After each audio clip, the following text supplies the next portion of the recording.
So I almost forgot that it was Top 5 Wednesday was coming up, but it is December, so it's the beginning of a new month of topics for Top 5 Wednesday. Now I just realized that after watching one of Sam from Thoughts on Tomes' videos that she was actually the creator of Top 5 Wednesday. I thought it was Ginger Reads Laney, but maybe they both created it together. But Ginger Reads Laney couldn't host it anymore. So Top 5 Wednesday is a Goodreads group created by both Ginger Reads Laney and Sam from Thoughts on Tomes, and is currently hosted by Sam from Thoughts on Tomes. I will link the Goodreads group down below in the little box area when I am done. If you guys are interested in topics and such, whether you want to join the Goodreads group or you just want to do Top 5 Wednesday for fun. So this week's topic is top 5 things that you are Grinch about. And in the description, she said, Sam says to do things that are like silly and, petty things that you're Grinch about when it comes to books. Not like serious things like lack of diversity in books. So I tried to do that. And this was kind of something I put together really quickly last night. So I hope these are I hope these are good topics. I mean, I guess it doesn't matter in the end because this Top 5 Wednesday in the end is just for fun.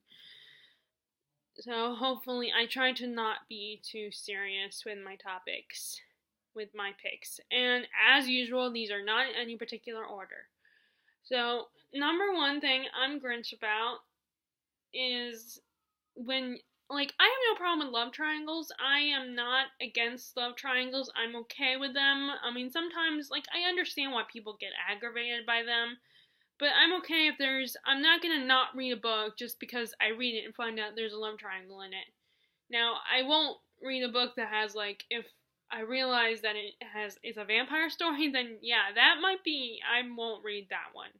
I mean, as I've said before, there are exceptions. I will still watch the show Buffy the Vampire Slayer.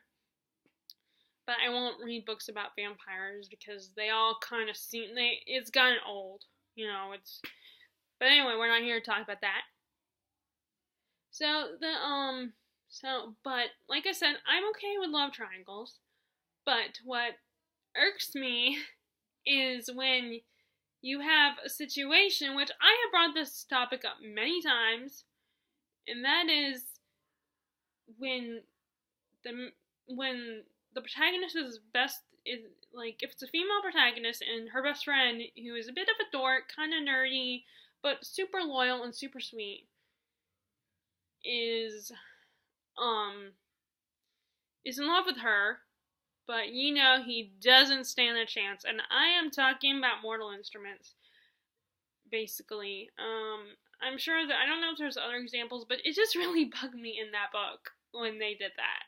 Because, especially now, because I'm totally Team Simon now. I mean, I admit I was a Jace fan before. I was totally Clay's fan, and I still like them, as a couple. But I'm just not, a huge Jace fan anymore. Although, I guess I'm sure I can find an example in TV, though, on screen, because I'm better at remembering screen storylines rather than book storylines. As much as I love to read, because I watch as much TV and see as many movies. I mean, not like I go to the movies on a regular basis, but you know what I mean. As I do reading books, but thankfully joining Goodreads and BookTube has helped improve that and has helped me to focus more on the books. And of course, it also would probably help if I was better at taking notes in books. But again, I'm getting off topic here. Sorry, I always do that. I'm really sorry I do that. But it always bugged me that Simon in the books, Simon did not stand a chance with Clary. There was no chemistry. She only went out with him because of, I don't know if this is petty enough or not for this topic, especially there's supposed to be funny stuff. I mean, not that I get really angry about this, like people who get angry about lack of diversity, or like one of the tropes that really pisses me off is that I get really passionately angry about is when you have controlling male characters. But so hopefully this I just keep worrying that this isn't silly enough of a thing to be Grinch about. But anyway, I'm just doing it anyway because it's tomorrow's Wednesday, so. But I feel so bad for Simon because he's so sweet and so loyal and he's funny and like he didn't stand a chance with Clary, and the only reason she went out with him is because she found out that Jace was her brother. So it's like she knew that it wouldn't be right for her to be in love with Jace in that way because he's her brother. That's incest. So it just like, of course, don't worry, spoiler alert, he's not her brother. You find out later that he's not her brother. Now, I think the TV show did better with showing the chemistry. Like, you could see the romantic love that developed between Simon and Clary in the TV show. While in the book, you don't get that as much. You don't, and maybe it's because it's from Clary's point of view. And no, I know it's not first person. I know that. I know the books aren't first person, but it's still first person point of view. It's not written in first person, but it's first person point of view because it's from her perspective only. The only time we're ever with the other characters, and although occasionally I think throughout the series there have been scenes where Clary wasn't there. I think there have at least been a few, but mostly the series is all about Clary, and the only time we see the other characters is when she's around the other characters. And we hear her thoughts, and we see her, we get her opinions. Well, in the show, we get, everybody. So, I don't know if maybe that's why we don't get as much chemistry between Clary and Simon, but I felt like she did not give Simon a chance because he was loyal to her and really sweet and funny and adorable. He's just adorable. He's such a sweet guy, and he didn't stand a chance because he wasn't the sexy, mysterious bad boy that Jace was. So, but I mean, I'm not gonna now I won't not read a book. Oh, I remember one of the things, I was trying to think of the other one I had popped in my head last night, but I couldn't remember it. Now I actually do. This always happens. But I'll come back to that particular one in a minute. Okay, so enough talking about that one. Let's talk about number 2. The super sweet female characters. Like, I did not like Melanie Wilkes from Gone with the Wind. I could not stand her.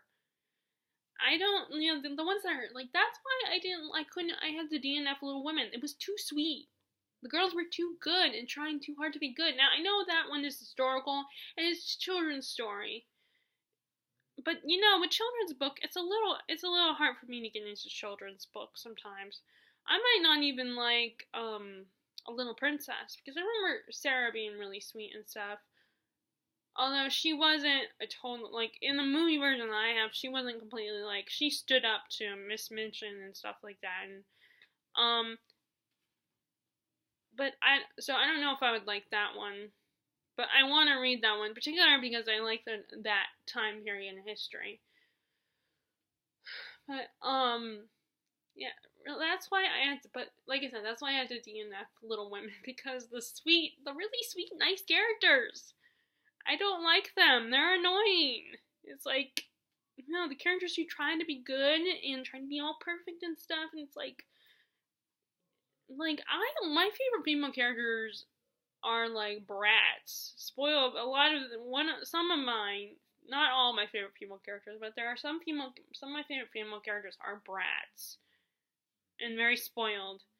And I also like the ones that are very, like, sexy and saucy and sassy and stuff. Like, that's what, like, there are times when Maria from Sound of Music, and this is a movie, not a book, obviously, but where she is on the cusp of where sometimes she seems like just really sweet and nice, but then again she's also interacting with children, so I guess yeah. But what I like about her, she's sassy and she's like, I love her interactions with the captain when they first meet. Like when he tells her that she's to use the whistle and she's like, no, I'm not using that, this is for dogs and cats. And after he goes over everything and their little introduction to each other, and then he's about to walk away, and then she uses the whistle on him and is like, so, sorry, I don't know your signal. Or like when he's explaining her and he's going over all the stuff that she needs to know and everything, and when they, he first, and like she's like, yes sir. I love her, and she talks back to her. I love that character. She is a little bit on the sweet side. Not that I want characters to be bitches or mean or anything, but characters that are like super sweet to the point of they don't have any sass.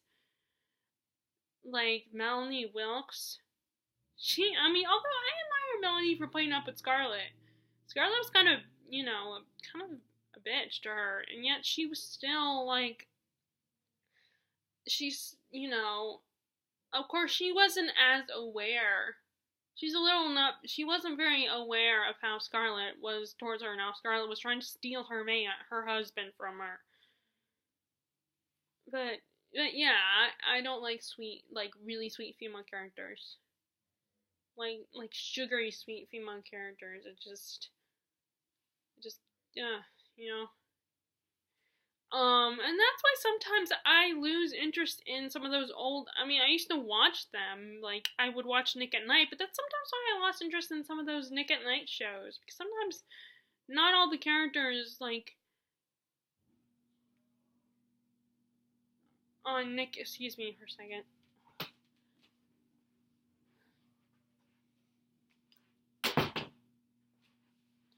I just realized my dad came home, and like I said, I like to keep this private, so I don't like to do this. Okay, so number 3, hardback books coming out first. I don't like how they come out first, because I'm like, I didn't, for the longest time, I didn't have a job, so I had to be a little bit careful with my money, and now I do have a job, and it's retail, and specifically grocery store retail. Hi! No, I don't go to work until tomorrow. So you're good. But like, so, and granted, I did work for the government for a period of time, so I still have a lot of money in the bank, but, I don't always have a lot of cash on me, and, because I'm a book buying addict, I don't always have enough cash to, and those hardback books are kind of pricey. They're like $20 to $30, and I know for some people that probably doesn't seem like much, and some people would probably roll their eyes, but at least give us an option on if you want to buy the paperback version or the hardback version. And I don't mean I don't mean for the paperback version to come out in a year, or I think in the UK area, I think the hardbacks come out first. Although I wonder, does that mean they're cheaper? Well, although no, it's made the same way, so maybe they aren't. Or like the paperbacks come out first in the UK, I think. So, but the paperbacks are cheaper. And then the mass paperbacks, which are smaller and not as nice looking, not as thick, the material's not as strong, so they can be, ruined more easily. And it bugs me when the paperbacks but in the US, it bugs me when the hardbacks come out first. I want them to come out at the same time, like all copies. I guess maybe it's because the publishing industry doesn't want to print like hundreds and hundreds of copies that are made differently at the same time. Maybe, and I guess I can kind of understand that, but at the same time, it just bugs me when I have to wait like a whole year for a paperback to come out, because I don't want to spend I want to be able to get more than one book. And when the paperback and mass paper, whether it's trade paperback or mass paperback, I could afford to get a bunch of books. Like more than one. But with the hardback, I feel like I can't get more than one because it's a little pricey. So I just wish that I just don't like how they don't come at the same time. They don't give you the option, or they do, but you have to wait a whole year or longer for the paperback to come out. Which, okay, I am starting to like the hardback editions. I like the covers, and I like the ones like the Six of Crows duology. They have the covers are colored, the pages are colored, the edges are colored. I like that, so I'm kind of getting more into hardback, but I can't buy a bunch of hardback editions, and I like having variety. I mean, I like how it's a little mixed up on my shelf. Like, I have some hardback and some paperback. I don't know, maybe that's weird, but, I'm not one of those people who likes same stuff, I don't like it all the same. It's more colorful, and I don't mean literally colorful, although I do the rainbow shelf. I really like the rainbow shelf, but I mean just more, it shows more variety, and I kind of like variety. So that was number 3.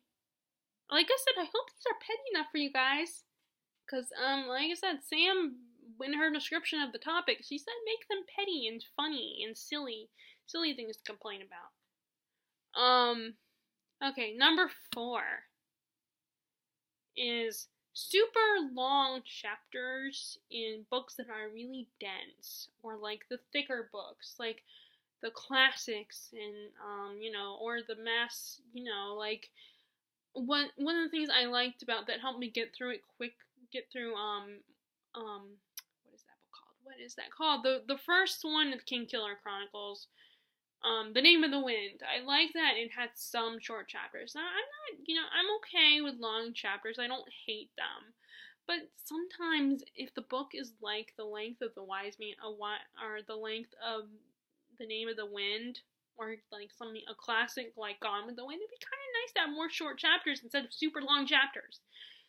And when it's not one of those super exciting, action-packed books, like Gone with, like, classics aren't always, action-packed. Sometimes they're drawn out, and then there's the literary books that are drawn out, and, I like those. And my books don't have to have action, but it would be kind of nice to have, for those books, especially if they're really thick, to not have super long chapters. I don't like super long chapters. It's kind of annoying. And like I said, when it's not action-packed, what I end up doing is seeing especially when I'm, like, tired, like I'm reading in bed, sometimes, when you're in the bed, you start falling asleep. And, I end up, even though I love the book, even if I'm enjoying the book and love the book, sometimes I just get restless, and I end up counting how many pages are in that chapter. Even if it's a book I really, really love and enjoy, sometimes if the chapter is really long, then I will go through it and see how many pages are in that chapter. And like I said, this does not mean I don't like the book, or I'm not in love with the book, or don't really enjoy it, because even books that I really love, I will do that if the chapters are really long, and especially if I'm tired, because I don't like ending in the middle of the chapter, unless I'm just can't keep my eyes open anymore. I try to avoid stopping in the middle of the chapter and stop at the end, like at the end of the chapter into the next chapter. I have to be, like, so tired that I can barely keep my eyes open to just stop in the middle of the chapter. So it would be nice. I think I do kind of like short chapters, especially in those really big books, those really dense, thick books that are over 500 pages long. Okay, so the last thing, number 5, the last thing I'm Grinch about is, I pulled up like I've said before, I do documents. I write out documents of what I want to say. Not like thorough, but a basic idea or like for the topics. So I'm kind of, if my eyes drift, it's because I'm looking at that. The last one, first person in stories, the where the setting is now.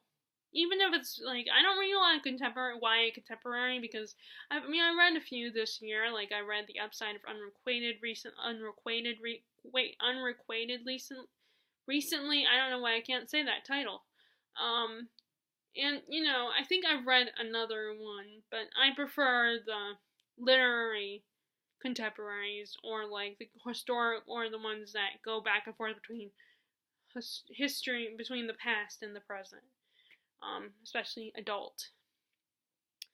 But first person in YA, especially if it's kind of set in modern, but it's like there's a fantasy element, like Mortal Instruments, or if Raven Boys, which I don't think the Raven cycle, the books were set in first person.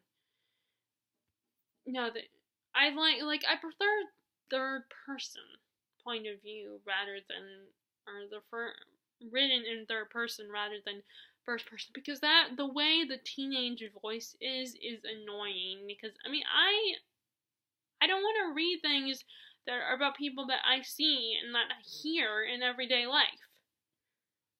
Even if there's a fantasy element, sometimes it gets kind of annoying hearing their voice and hearing them whining about their life. And maybe that's because I'm not a teenager anymore, and even though I'm emotionally, as I've said before, I am emotionally younger than my 28 years, and I look younger than my 28 years. So maybe that's why, maybe I really am like my friend Terry. Am I thinking that I don't want, that I can't relate to YA, so it doesn't interest me anymore? I still read and I still enjoy it. I'm not, not interested. But relating to the teenagers, that their voice bugs me, especially if it's in first person. I don't like first person narrative. Now, if it's historical fiction, because of the way people spoke that back then, and thought back then, it makes it more interesting to read and more heartwarming and more, it's hard to explain. Just the way they spoke back then was just, whether it's in their head or out loud, just so, I can't explain it. I just know that I like historical fiction first. What? Oh, I didn't realize what time it was. Okay.